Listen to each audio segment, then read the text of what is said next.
so koromoka. We want to push prayer. Amena kana bana meswala boxer kwenu. Koromoka uye kuno. Ndinoda kuona baba. Maasha msandi viringitire vanhu. Mafara itundira 24 minutes draw. Mafara itundira. Ndinoda kuona baba. Ndinoda kuona kwa baba pana order. Ndinoda kuona kwa baba. Pana asha. Kuna tsasandutsira uko. Ndinoda kuona baba. Apana order. Sunguruka ndione baba. Nati pacharo apre. Pana rundi bate. Chapter 28 verse, let's go. Titivarenga vachuya. Nanga mu imo mu ote mo mire mo. Tukuna kuruwa. 10 years. Never take a patch. 10 years. And therefore he's a liar. He's a liar. 10 years. Which is the prophetess. Rasina Zita. A pastor without the portfolio. But therefore he's a liar. He's a liar. Akandi farina sangano. Ajina kana mwana wana anondi tewe. Ndo uya pano ndo itam salad. Natanga kutenga chinga. Imi wani midofisa wikini. Tawia kupreya pana. Pana rudi matere pana. Tawia kupreya.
Verse 28.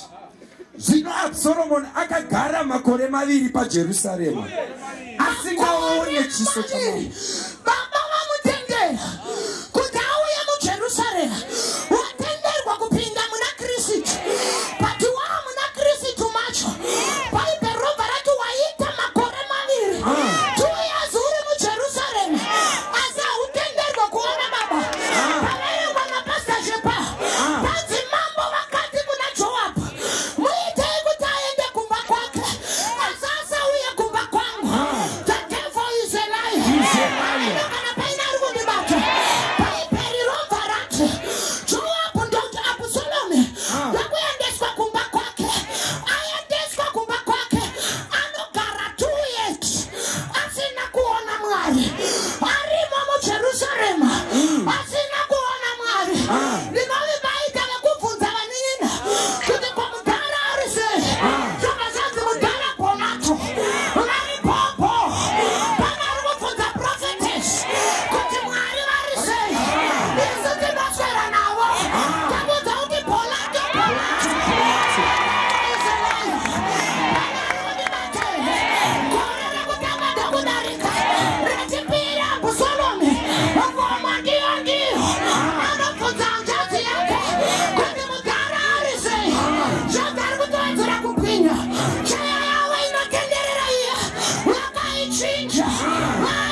maji nikati mwari ndoda kukuona munoona kwani wakaita se nevanoita makeup kana muchida makeup next week tonight operation munhu wese makeup haufuni bata iwe operation munhu wese lipstick kana shirizvo zviri kudiwana mwari munoona wakaita se vanenge vasina mawinderi munoona wakaita se vanodriva mapenzi kuti muonekwe munoona wakaita se kusana unangati gore rino iro rino iri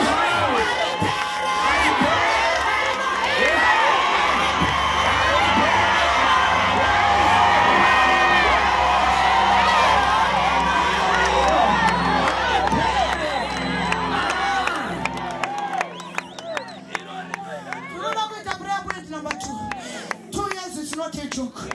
Wapinda mukereke wamwachipa matestimony iwosina chekupa. 2 years is not a joke.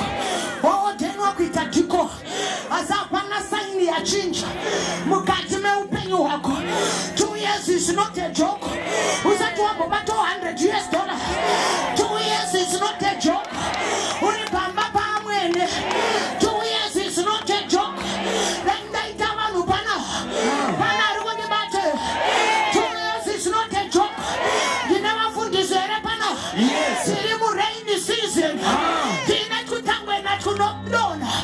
Kana mvura yako naye chechi inombomira vanawezanga novotitiza tosara tine vatinoti vakashinga vamwe vatatigarire zvakadai. 2 years is not a joke. tichimaridzira vhangeri mukatangwena kana mwari vari mwari ndinoda kuvaona nhasi. Kana mwari vari mwari ngavaona kwamereji yangu. Kana mwari vari mwari ngavaona kwapabusiness rangu. Kana mwari vari mwari ngavaona kwapakolini yangu. Kana mwari vari mwari ngavaona kwapamurume wangu. This is not a joke. Uchigara nachitangwa mumba. 2 years is not a joke. Ameno kana painari unibata. Anogara 2 years arimo muJerusalem. Asasi na kuona baba. Tuda kurova prayer. 2 years mwari is not a 2 joke. years is not a joke. And this 2 years dzakatorerutsa. Vamwe vane ma10, vamwe vane ma14. Tinoda kumbochema nemakore awanayo. Wakatarisira mhinduro yamwari. Kuti mwari we vamwe vane ma18 years, vamwe vane ma38 years. Ini ndakagara 20 years mugomo rino. Denga risati ratanga kundipindura. Handizive kuti waane makore manga. Pati makore ako iwayo kana kumboaisa pamberi pamwari. Titi mwari 5 years ndakarindirira kukuona. Ndichakuona irini koma. Unoona marini koma. 2 years muri mwandisira vana. Unoona marini koma. Unovatika riniko. Pandakakugamuchirai ndakanzwa kuti munoropafadza. Pandakakugamuchirai ndakanzwa kuti ndakwana nezvinhu zvose. Pamunoonekwa rini ndakanzwa matestimony emakomo. Asi ndaane 2 years ndichikwira kwamorino. Hapana chati chaitika. Asi ndakanzwa wachipupura 2 years. Is not a joke. Rambochomera mwa 2 years mwa 2 years mwa toda kumbochomera mwa 2 years mwa 2 years mwa ndichita kuudzwa 2 years mwa ega dzakanaka ndichidzionera koma 2 years mwa matestimony ndiri kuhera 2 years mwa ndinomuona irini aine musharuka unoone marini aine chasana agara muchikoro chekutuka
Sit down.